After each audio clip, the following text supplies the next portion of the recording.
Большинство людей слышали имена Джо Диспензы или Грега Брейдена, но почти никто не знает того, кто сказал все это первым, тихо, без сенсаций и без сцены. Его звали Фрэнк Кинслоу. Он был врачом, преподавателем физики и человеком, который однажды заметил нечто простое. Все, что мы называем жизнью, происходит не в уме, а в поле осознавания. Он понял, что ум не является центром восприятия, он всего лишь приемник, как радиоприбор, настраивающийся на разные диапазоны частот. И что за пределами его шума есть нечто более тонкое, чистое, неизменное. Это он назвал чистым осознаванием. Кинслоу часто использовал слово «квант» метафорически, а не строго физически. Он говорил, что в чистом осознавании все возможности существуют одновременно, как суперпозиция в квантовой физике. Когда человек фиксируется на чем-то, он коллапсирует ту или иную вероятность в реальность. Это стало его объяснением того, почему осознание меняет реальность. Не потому, что мысли материальны, а потому что внимание — это инструмент проявления потенциала из поля осознавания. Он говорил: «Чистая осознанность — это не то, что вы испытываете, это то, чем вы являетесь. Чистое осознавание — это не то, что ты переживаешь, это то, чем ты являешься». Для него осознавание — не продукт ума, не функция мозга, а фундаментальная среда, в которой ум, чувства, тело и даже само понятие «я» появляются и исчезают. То есть первичная реальность. Все остальное вторично. Он описывал это очень просто. Everything starts to heal itself. Когда ты становишься осознанным самого осознавания, все усилия прекращаются. Все начинает исцеляться само. Он говорил, что это не состояние и не медитация. Это фон, на котором возникает все – мысли, чувства, тело, даже само понятие «я». И если внимание на мгновение перестает хвататься за объекты, за образы, за свои привычные «я есть кто-то», то открывается то, что он называл pure awareness – чистое присутствие, внутри которого все уже происходит само. Кинслоу не искал духовного опыта. Он пришел к этому через наблюдение. Когда тело успокаивается, мозг синхронизирует свои полушария, частоты сердца и мозга начинают выравниваться, а за пределами мысли появляется пространство, которое невозможно не заметить. Это не пустота, это живая, отзывчивая тишина, которая знает, что она есть. Кинслоу говорил, что именно в этой тишине исчезает напряжение, уходит боль, гармонизируется поле человека. Он не называл это чудом, он называл это энтрейнментой. Это физический термин, означающий выравнивание колебаний. Когда маятники на одной балке начинают качаться синхронно, когда дыхание матери и ребенка постепенно совпадает по ритму, когда частоты сердца и мозга приходят в согласие, все это одно и то же явление. Он перенес этот принцип на сознание. Когда ты входишь в состояние чистого осознавания, ты выравниваешься с самим источником вибрации, с базовой частотой Вселенной. Тогда не ты делаешь жизнь, а жизнь течет через тебя. Он говорил, что все наши проблемы – это не внешние события, а искажения поля, вызванные рассинхроном ума и осознания. Когда ум слишком активен, он создает помехи, и человек перестает чувствовать общий поток. Но стоит этому уму замолчать, и все возвращается на свои места. Кинслоу даже произнес фразу, которая позже станет почти культовой. Проблем не существует, есть только внимание, которое потеряло себя. В этих словах не метафора, формула. Ведь все, что мы переживаем как проблему, рождается из ограниченного взгляда, из точки восприятия, которая отделила себя от целого. Кинслоу показывал, что сознание – это не личное свойство человека. Оно не рождается в мозге и не умирает вместе с ним. Оно – сеть, единое поле, которое проявляется через миллионы форм. Каждый человек – это узел этой сети, точка, через которую универсальное осознавание становится индивидуальным опытом. И когда хотя бы один узел очищается, все поле начинает звучать чище. Именно поэтому его метод, квантовый энтаймент, работает не только индивидуально, но и коллективно. Осознание одного влияет на всех.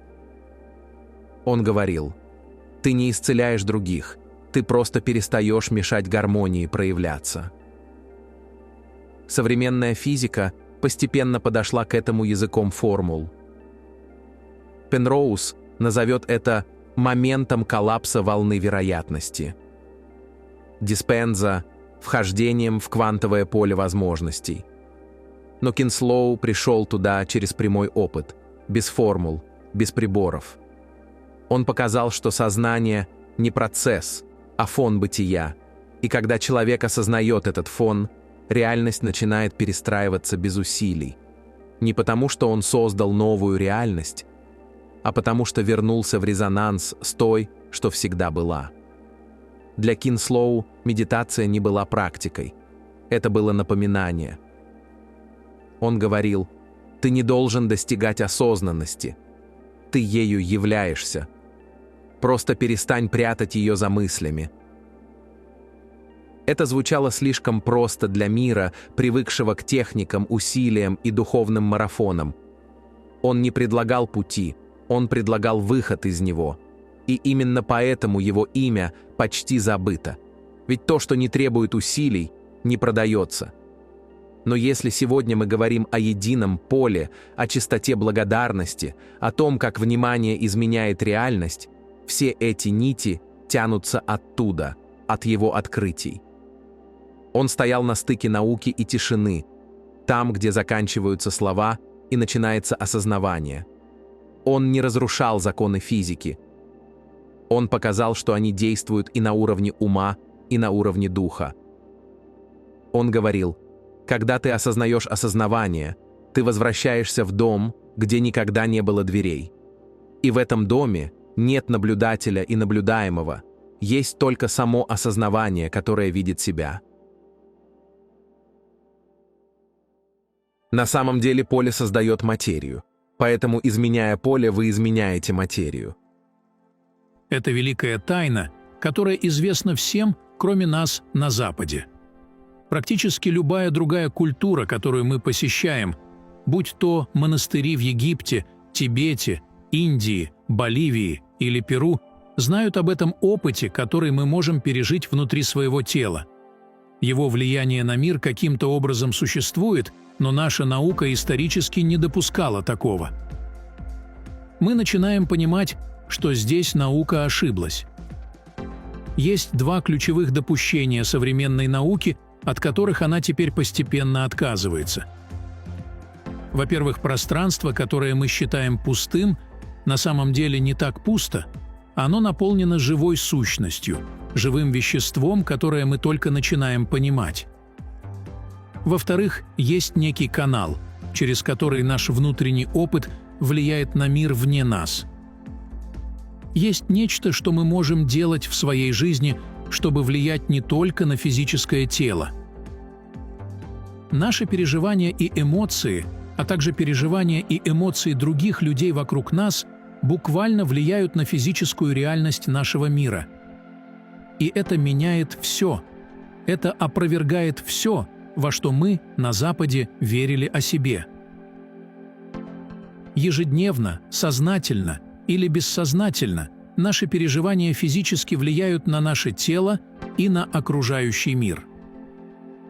Научный факт – пространство между вещами отнюдь не пусто.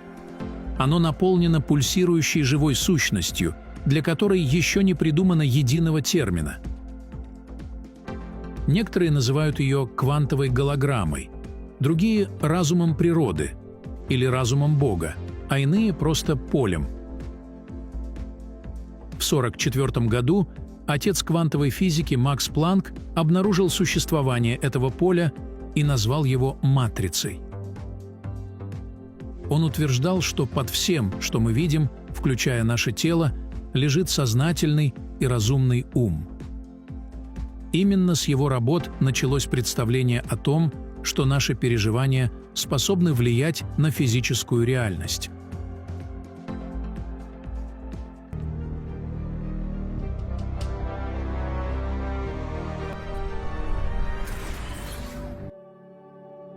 Согласно проведенным исследованиям, существует всего два компонента, которые позволяют изменять поле.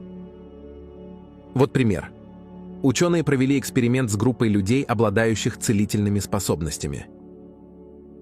Им дали пробирки с ДНК и попросили, сосредоточившись, мысленно раскручивать или закручивать ДНК. Но намерения никак не повлияли на ДНК.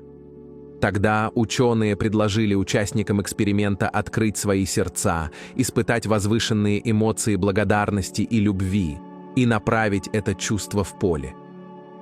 И только тогда, когда люди соединили мысленное представление с возвышенными чувствами, более 20% ДНК дистанционно раскрутилось.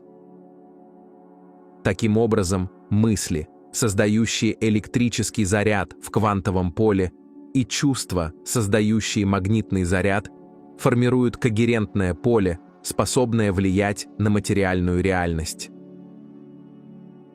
Для достижения такого состояния необходимо практиковать согласованность мозга и сердца, позволяющую регулировать эмоции и создавать мощное энергетическое поле. Эта энергия представляет собой частоту, а частота может передавать информацию. Этой информацией являются ваши мысли и намерения. Другими словами, возвышенные эмоции благодарности могут передавать мысли о здоровье, а эмоции страдания не могут нести мысли о здоровье. Вы можете позитивно мыслить сколько угодно, но если при этом вы чувствуете себя мрачно, то ваш разум и тело будут находиться в противоречии. Два этих когерентных компонента – мысль, излучающая сигнал, и чувство, притягивающее события, должны быть согласованы. Чем выше когерентность и организованность сигнала, тем сильнее ваша связь с полем. Именно когерентность является синхронизацией, согласованностью. Теперь мы знаем, что у нас есть возможность влиять на это поле способами, которые мы только начинаем понимать. Это происходит через человеческое сердце, а не через мышление. Конечно, мысли важны, но древние проводили различия между мыслями, чувствами и эмоциями. Именно чувства, сосредоточенные в нашем сердце, называемые когерентными сердечными эмоциями, обладают силой. Мы знаем, что когда мы испытываем любовь, сострадание, понимание, прощение, это меняет нашу самооценку и оказывает эффект на электрические и магнитные поля в нашем сердце.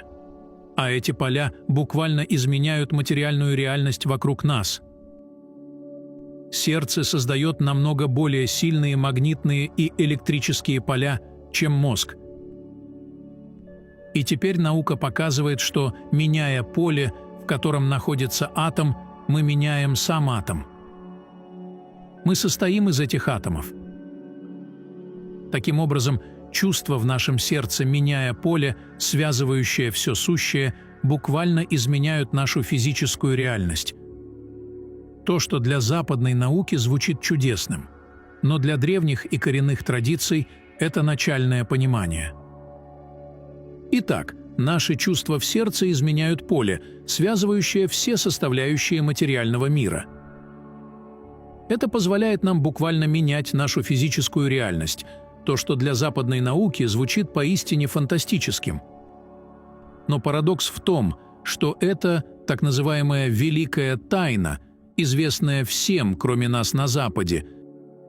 Ведь только сейчас наука приходит к этому пониманию.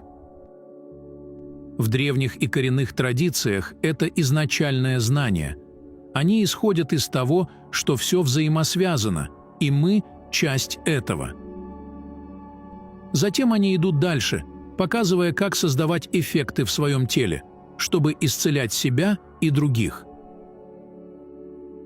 Можно менять свою самооценку, и тело будет отражать эти изменения.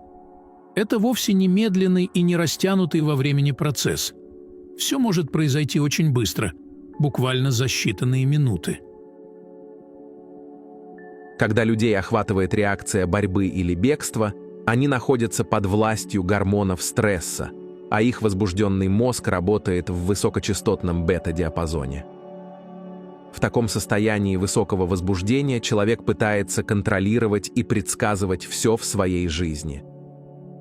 Он начинает думать о работе, коллегах, близких, обо всех делах и проблемах. И каждый из этих элементов – люди, места, вещи – имеет свою нейронную сеть в мозге. Переключаясь между ними, мозг активирует эти разрозненные схемы, и в нем начинает бушевать нейронная буря, беспорядочные, несогласованные импульсы. Но когда мозг становится более согласованным, как 1000 зрителей, хлопающих в одном ритме, происходит синхронизация сотен миллиардов нейронов. Это не только упорядочивает работу мозга, но повышает его энергетику и эффективность. И в результате человек начинает ощущать себя более целостным. Они признают то, что есть, и приглашают новые возможности, вместо того, чтобы цепляться за существующую ситуацию и чувствовать необходимость ее насильственно изменить или подчинить. То, что они делают, это признание текущего момента и примера, и изменение его на уровне того, что мы называем квантовой матрицей. Они чувствуют то состояние, как если бы уже произошла другая возможность, и, делая это, позволяют этой новой возможности заменить существующую, не осуждая при этом то, что есть. Они не пытаются силой навязать изменения, а просто принимают реальность такой, какая она есть, и мысленно вызывают новое желаемое состояние. Я использую термин «энергетические центры», потому что слово «чакры» у некоторых людей вызывает неверное понимание. Эти различные энергетические центры тела – это центры информации. У каждого из них есть своя частота, энергия, своего рода маленькие мозги, свои гормоны и химические вещества. Эти различные контрольные панели находятся под управлением вегетативной нервной системы. Стресс нарушает баланс в вегетативной нервной системе. Симпатическая нервная система активируется в экстренных ситуациях для сохранения организма, а это должно быть кратковременным состоянием, в то время как парасимпатическая система отвечает за рост и восстановление. Но некоторые люди большую часть времени находятся в состоянии высокого стрессового возбуждения. Чтобы перевести их из симпатической системы в парасимпатическую, им нужно ежедневно практиковать определенные основополагающие принципы. Когда человек находится в стрессе, в режиме выживания, его внимание сужается до одной причины. Это называется сходящейся фокусировкой. И когда вегетативная нервная система выходит из баланса, мозг тоже теряет баланс.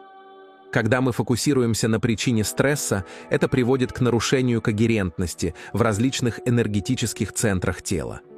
Их маленькие мозги начинают работать несогласованно и передавать беспорядочные сигналы клеткам, тканям и органам. В результате снижается выработка гормонов, и организм выходит из баланса. Чтобы благословить и перепрограммировать эти энергетические центры, нужно сделать 2 шага. Во-первых, замедлить мозговые волны, перейдя из состояния высокочастотной бета-активности в более медленный альфа-диапазон. Для этого нужно расширить фокус внимания, перейдя от сходящейся концентрации на материальных объектах к расходящейся фокусировке на энергетических процессах. Реальность состоит как из частиц, так и из волн. Во-вторых, практиковать как сходящуюся фокусировку на конкретном энергетическом центре восприятия частицы, так и расходящуюся фокусировку на пространстве вокруг него, восприятие волны. Когда человек может делать это, находясь в состоянии автономной нервной системы, он может направлять туда свои намерения. То, на чем мы фокусируем свое внимание, определяет, куда мы направляем свою энергию.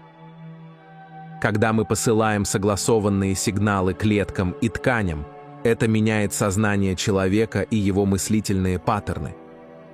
Вместо режима выживания, который базируется на примитивных животных реакциях, он начинает мыслить в терминах новых возможностей. Энергетические центры, такие как щитовидное сплетение, шишковидная и гипофизарная железа, имеют собственные мозги. Когда человек создает когерентность в каждом из этих центров, правильно изменяя свои мозговые волны, переключаясь между сходящейся и расходящейся фокусировкой, он выходит за пределы сознательного ума. Он практикует открытие своего внимания и осознание энергетических процессов. И тогда эти мозги начинают производить различные сигналы, регулирующие гормоны и химические вещества. Это невозможно контролировать только сознательным умом. Нужно выйти за его пределы и действовать из подсознания. Мысль имеет важное значение, как подчеркивают древние тексты на санскрите. Они говорят, что мысль – это образ квантовой возможности. Иными словами, все возможности уже существуют в царстве потенциалов, как самое светлое, так и самое темное, как величайшее исцеление, так и величайшие страдания. Древние традиции призывают нас с помощью ума дотягиваться до этих возможностей. В этом и заключается сила разума. Он выбирает и фиксирует одну из возможностей. Но чтобы воплотить ее в реальность, нам нужна сила человеческих эмоций. Наша любовь или страх к этой возможности. Именно они способны перевести квантовую возможность в конкретную повседневную реальность. Для этого не нужны глубокие научные познания. Достаточно просто чувствовать, как будто это уже произошло. И тогда эта реальность начинает материализоваться очень быстро. Так быстро может меняться наша действительность.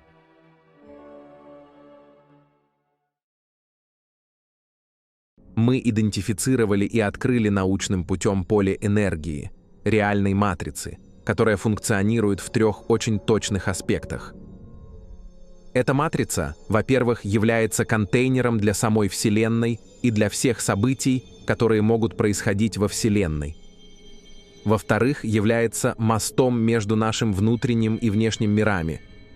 И все, что происходит от наших мыслей, чувств, эмоций и убеждений, передается в мир за пределами наших тел через это поле. И в-третьих, это зеркало. Это поле является зеркалом в мире для того, что мы утверждаем как истину в наших самых глубоких, иногда подсознательных убеждениях. Теперь ученые больше не задают вопрос, связаны ли мы. Поле говорит нам, что мы связаны. Теперь вопрос в том, насколько глубоко мы связаны, насколько большое влияние в мире у нас есть через это поле.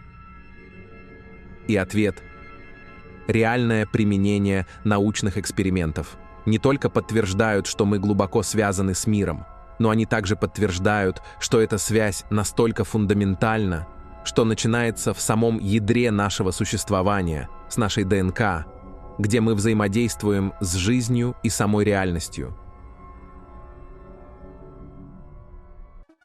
Вот два научных эксперимента, которые выходят далеко за рамки того, что мы когда-либо считали возможным в науке в прошлом. Я хочу поделиться ими с вами. Однако то, что они показывают, открывает дверь к возможности, с которой современная наука сейчас борется. Давайте посмотрим на эти два эксперимента. Первый был опубликован в Российском бюллетене Физического института имени Лебедева в 1992 году. Эксперимент начинается с невинного стеклянного сосуда, из которого полностью выкачан воздух, чтобы создать то, что мы называем вакуумом. Вакуум подразумевает, что этот сосуд пуст, но мы знаем, что он не совсем пуст, потому что в нем все еще остаются фотоны света, и ученые об этом знают. Теперь вопрос, где находятся эти фотоны? Они хотят получить отправную точку и увидеть, где сейчас находятся фотоны. Так вот, в первой части этого эксперимента они создают вакуум в сосуде, затем измеряют, где находятся эти фотоны внутри него. Кстати, это те же самые фотоны, частицы вещества, из которых состоит сам атом. Таким образом, мы имеем дело с этими фундаментальными частицами материи, из которых состоит наш мир, и это важно. Ученые обнаружили, что распределение фотонов в этом сосуде полностью случайно, что и ожидалось. Следующий этап этого эксперимента – это то, что позволило ученым, обученным в научных методах, на основе всех тех ложных предположений, которые мы видели ранее в этой программе, этих предположений о разделении, выйти за пределы этой рамки мышления и начать задавать новые вопросы, такие как «А что, если наши предположения неверны? Что бы это сказало нам о нашем мире?» Вот где это становится действительно интересным, и об этом идет речь в следующей части этого эксперимента. Потому что далее ученые ввели в сосуд, в котором фотоны были полностью случайными человеческую ДНК, потому что они хотели увидеть, оказывает ли человеческая ДНК влияние на фотоны. Смотрите, фотоны — это то, из чего сделан этот мир, а ДНК — это то, из чего сделаны мы. И ученые спрашивают в лаборатории, оказывает ли то, из чего сделаны мы, влияние на то, из чего сделан наш мир? Это начинает звучать как научная фантастика или, по крайней мере, что-то, с чем работал бы продвинутый йог, но все это происходит в настоящей научной лаборатории. И вот здесь ученые становятся искренними. И вот что они сделали. Они взяли человеческую ДНК и поместили ее в этот сосуд. Затем снова измерили ДНК, чтобы увидеть, что произойдет. И снова измерили фотоны, чтобы увидеть, что произойдет. Результаты этого эксперимента изменили то, как нас учили думать о себе и о мире. Потому что фотоны, изначально измеренные как полностью случайные, в присутствии человека больше не были случайными. Они стали упорядоченными. Они точно следовали геометрии ДНК.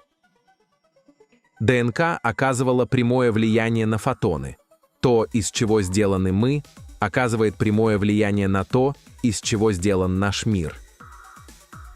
Так же, как некоторые из наших самых древних традиций коренных народов и духовности всегда говорили нам, что мы связаны с этим миром. Это первый эксперимент, в котором человеческая ДНК оказывает измеримое влияние на то, из чего сделан наш мир, и вот как ученые реагируют на это. Ранее они нам говорили, что фотоны повели себя, и это цитата «удивительно и контринтуитивно». Контринтуитивно, потому что научное мышление гласит, что все отделено от всего остального, и нет ничего, что могло бы передавать какое-либо влияние от ДНК к материи. Вот почему это контринтуитивно для науки. Но следующая часть особенно интересна. Обратите внимание на язык, которым они говорят. Мы вынуждены признать возможность. Они говорят, что они вынуждены. Они не говорят «похоже» или «кажется» или «вот что мы нашли». Они говорят, что они вынуждены признать возможность, что ДНК возбуждает какое-то новое поле энергии. Я думаю, мы знаем, что это не новое поле. Это поле, которое существует уже очень давно. Просто мы только сейчас начинаем осознавать это поле и его значение для нас. Итак, итог этого эксперимента заключается в том, что наука теперь подтверждает, что человеческая ДНК влияет на то, из чего сделан наш мир, через фотоны, общаясь непосредственно через это поле. Это большое открытие. Теперь перейдем ко второму эксперименту. Этот эксперимент был опубликован в журнале Scientific Exploration в 1994 году. Он начинается с человеческой ДНК. Это очень точный вид человеческой ДНК. Она происходит из пуповинных кровей новорожденных, поэтому эта ДНК называется очень чистой. Она не подвергалась эрозии со временем, как это происходит, когда мы взрослеем. Так вот, ДНК изолируется в одном сосуде, и этот сосуд помещается в другой, чтобы убедиться, что нет никаких других внешних воздействий, оказывающих на нее влияние. Эту уникальную ДНК теперь помещают в область энергетического поля человеческого сердца. Как вы помните, у каждого человеческого сердца есть поле энергии, которое распространяется за пределы физического сердца на расстояние от 1,5 до 3 метров. Это электрическое и магнитное поле, которое мы можем измерить с помощью обычного оборудования. Итак, вопрос в том, могут ли эмоции другого человека воздействовать на ДНК через это поле? Могут ли наши эмоции действительно влиять на ДНК в наших телах?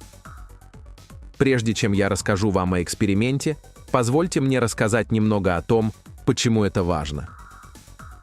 Когда человеческая ДНК находится в нас, она свернута в очень конкретные спирали, и ученые обнаружили, что в присутствии определенных эмоций, которые мы бы называли отрицательными, например, гнев, ненависть, ревность, ярость, разочарование, они оказывают влияние на ДНК в наших телах. В присутствии этих эмоций ДНК фактически стягивается, как узелок, и это важно, потому что, когда она стягивается таким образом, то она не может выразить себя в полной мере. Таким образом, отрицательные эмоции стягивают спираль и мешают ДНК выразить себя в полной мере, будь то наш иммунный ответ или наши антивозрастные гормоны или что-либо еще. ДНК просто не может выполнять полностью свою функцию, для которой она предназначена. Исходя из этого, вы, вероятно, можете представить, что делают положительные эмоции. Положительные эмоции на самом деле расслабляют ДНК, они разглаживают ее. Это эмоции сострадания, благодарности, признательности. Эти эмоции действительно расслабляют ДНК в наших телах и позволяют ей полностью выразиться. Зная это, ученые хотели увидеть, какое влияние человеческие эмоции одного человека окажут на ДНК, которая не находится в теле этого человека, а находится в этом специальном контейнере. И вот что они обнаружили. Человеческая ДНК была изолирована, и в присутствии положительных эмоций, таких как благодарность, признательность, любовь и сострадание, произошло следующее. ДНК начала расслабляться, и она расслабилась настолько, что начала разматываться. Две спирали начали разматываться, как будто она собиралась реплицировать себя и произвести новую цепочку ДНК. Этими положительными эмоциями была благодарность, признательность, забота и сострадание. И ДНК реагировала таким положительным образом, что она снова действовала, как если бы она собиралась воспроизвести себя в новом оживленном и исцеленном состоянии. Таким образом, это нечто, чего ученые не ожидали. Теперь мы увидели результаты этих двух экспериментов. В присутствии положительных эмоций ДНК расслабляется, а в присутствии отрицательных эмоций, таких как гнев, ненависть, ревность, ярость, ДНК стягивается как узелок. Она сворачивается очень крепко. И мы никогда раньше не видели такой демонстрации в лабораторных условиях. Это, может быть, предполагалось, но впервые в лабораторной среде мы действительно видим, что человеческие эмоции, намеренно созданные теми, кто обучен создавать очень конкретные виды и качества эмоций, меняют форму ДНК, меняют способность ДНК полностью выражать все, что она представляет из себя. Вот цитата от ученых. Люди, обученные чувствовать глубокую любовь и признательность, смогли намеренно изменить форму ДНК в своих телах. И они продолжили говорить, что человеческие эмоции производят эффекты, которые противоречат обычным законам физики. Что говорят нам эти результаты? Они говорят нам, что когда мы следуем самой глубокой истине, силе, доступной нам, когда мы используем все наши потенциальные возможности, мы не ограничены обычными законами физики. По крайней мере, так как мы знали эти законы в прошлом. Возможно, законы физики и собираются измениться, но тот факт, что у нас есть способность чувствовать определенным образом, создавать определенные эмоции в нашем теле и буквально менять ДНК внутри нас, рассказывает миру совсем новую историю. И вот в чем суть этой истории. Первый эксперимент показывает, что человеческие эмоции изменяют форму ДНК, а второй, что ДНК изменяет физическую материю, так же, как она влияет на фотоны, находящиеся в сосуде. Если вы уберете промежуточные утверждения о ДНК, то вы увидите, что человеческие эмоции изменяют материю. Они влияют на то, из чего сделан наш мир. И когда мы учимся чувствам и эмоциям, которые изменяют ДНК в наших телах, это влияет не только на исцеление в наших собственных телах, это влияет на ДНК и по-другому. Это буквально влияет на то, из чего сделан наш мир, способами, которые звучат сверхчеловечески. Звучит так, будто это что-то, что йог, изучающий в монастыре на вершине высокой горы, смог бы сделать за целую жизнь. Но красота этих экспериментов в том, что нам не нужно этого делать. Нам не нужно оставлять все, что у нас есть, все, что мы любим, всех людей и всю свою жизнь, чтобы уйти в монастырь на вершине горы на целую жизнь или две, ради того, чтобы понять, в чем суть этих технологий. Это внутренняя технология, доступная каждому человеку. Итак, что мы узнали из этих экспериментов? Теперь мы знаем, что наука подтверждает, как человеческие эмоции влияют на поле, которое связывает все вещи и материю, из которой состоит наш мир. Когда мы изучаем традиционную физику, одна из больших загадок современной физики связана с результатом еще одного эксперимента. Этот эксперимент был впервые проведен в 1909 году, в начале 20 века, и в то время ученые не знали, как толковать этот эксперимент. До 1909 года физика была механистической, ее называли классической ньютоновской физикой. Все сводилось к тому, что вещи сталкивались друг с другом – электроны, атомы, нейтроны.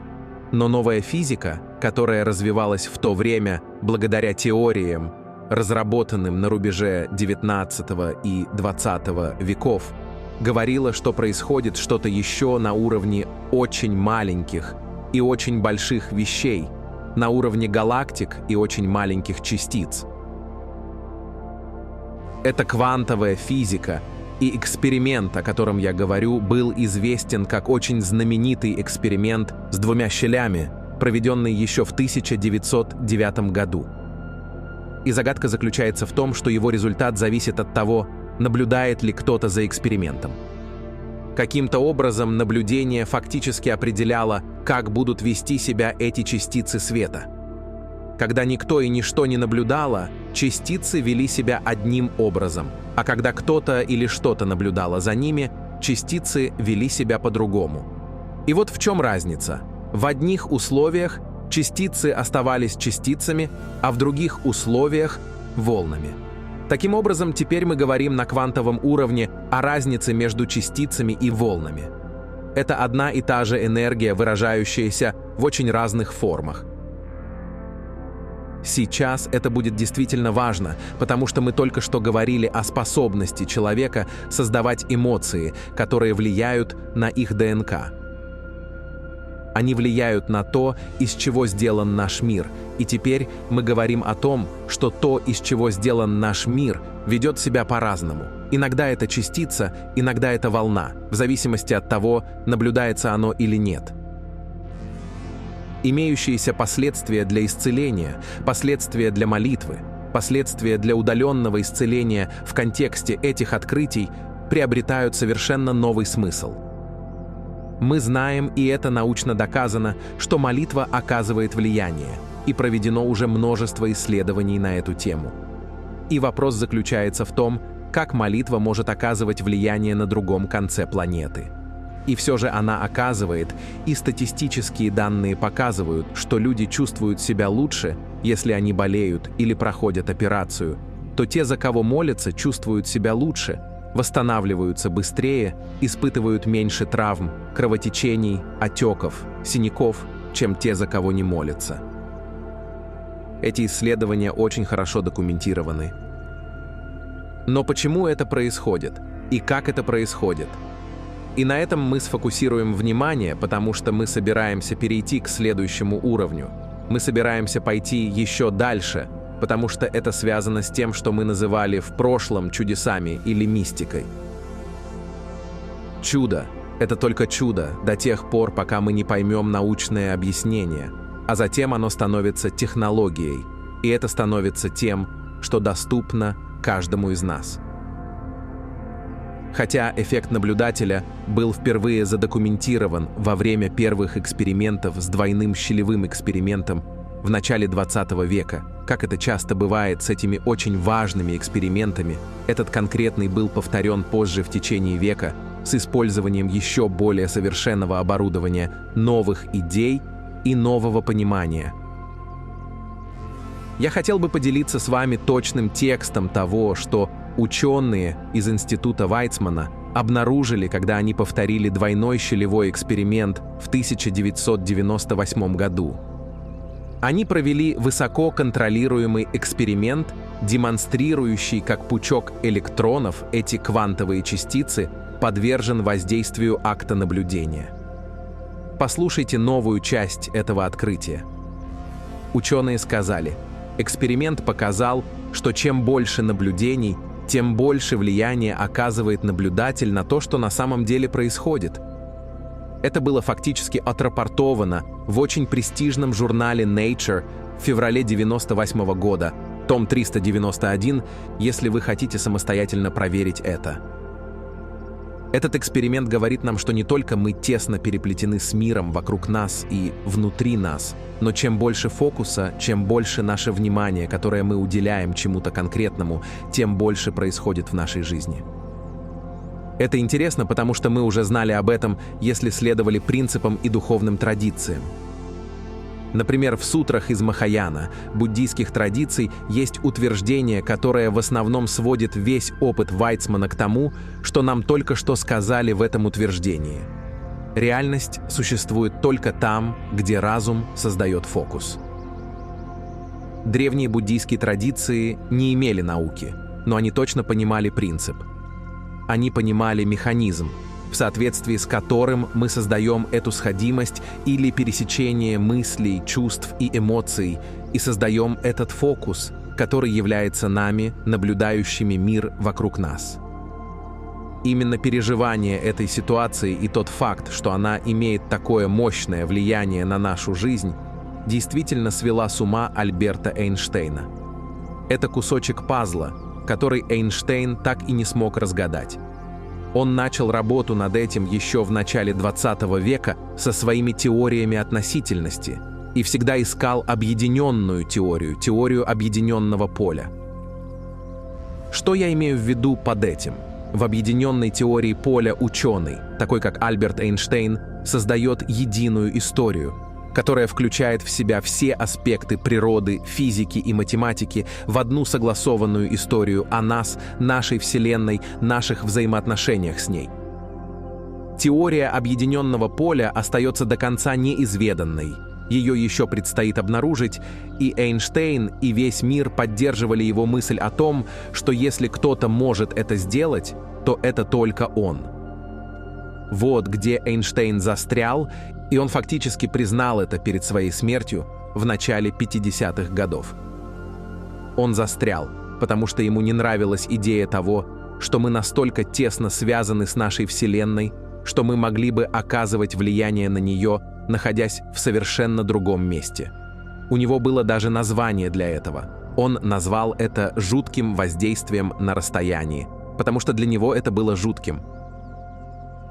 Одна из увлекательных вещей – это то, что, хотя Эйнштейн работал с теми же математическими уравнениями, что и его друзья и коллеги, он пришел к выводу, что мы отдельны друг от друга, и что мы отделены от Вселенной, и что мы можем быть наблюдателями во Вселенной.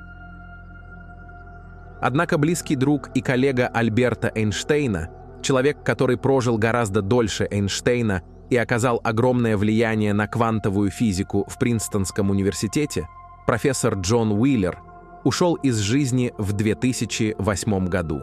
Так вот, Джон Уиллер и Альберт Эйнштейн были друзьями, Они были коллегами, они смотрели на те же уравнения, ту же математику, но делали совершенно разные выводы. Эйнштейн верил, что мы отдельны и не оказываем никакого влияния, а Уиллер говорил совершенно противоположное. Вот точные слова Джона Уиллера, чтобы вы могли услышать его мысли и его страсть к этому. Он сказал: «У нас была эта старая идея, что где-то там существует Вселенная, и вот человек, он называет его наблюдателем, безопасно защищен от Вселенной тонкой пластиной стекла толщиной 6 дюймов. Итак, это на самом деле не просто стекло, но это его способ сказать, что между нами и Вселенной там что-то есть». Он продолжает: «Теперь мы узнали, что даже чтобы наблюдать электрон, нам приходится разбить это стекло». Послушайте, что он сказал. Так вот, старое слово «наблюдатель» просто должно быть вычеркнуто из книг. Нет наблюдателей, мы должны ввести новое слово «участник». Или нет наблюдателей, есть только участники. Что это означает? Я хочу очень кратко изложить эту идею и объяснить, почему она так важна в нашей жизни. Потому что то, что нам только что сказал Джон Уиллер, говорит о том, что мы никогда не найдем самую маленькую частицу материи, сколько бы атомов и квантовых частиц мы не сталкивали друг с другом и не разбивали на бесчисленное количество кусочков, мы никогда не найдем край Вселенной, сколько бы мы ни глядели к краю космоса и насколько технологически продвинуто наше оборудование бы ни было. Причина в том, что каждое место, в которое мы смотрим во Вселенной, в каждое место, в которое мы смотрим в природе, с ожиданием увидеть что-то, само это ожидание – это принцип, который заставляет чему-то проявиться для нас. Так что, сколь бы далеко мы ни глядели, сколь бы глубоко мы ни пошли, пока мы смотрим, есть акт созерцания, это акт творения, который гарантирует, что всегда будет что-то, что мы увидим. Таким образом, то, что мы только что увидели, представляет собой научно обоснованные эксперименты и их реальное применение. Эти эксперименты не только подтверждают, что мы глубоко связаны с миром, но также утверждают, что эта связь настолько фундаментальна, что начинается в ядре нашего существования, в нашей ДНК, где мы взаимодействуем с жизнью и реальностью.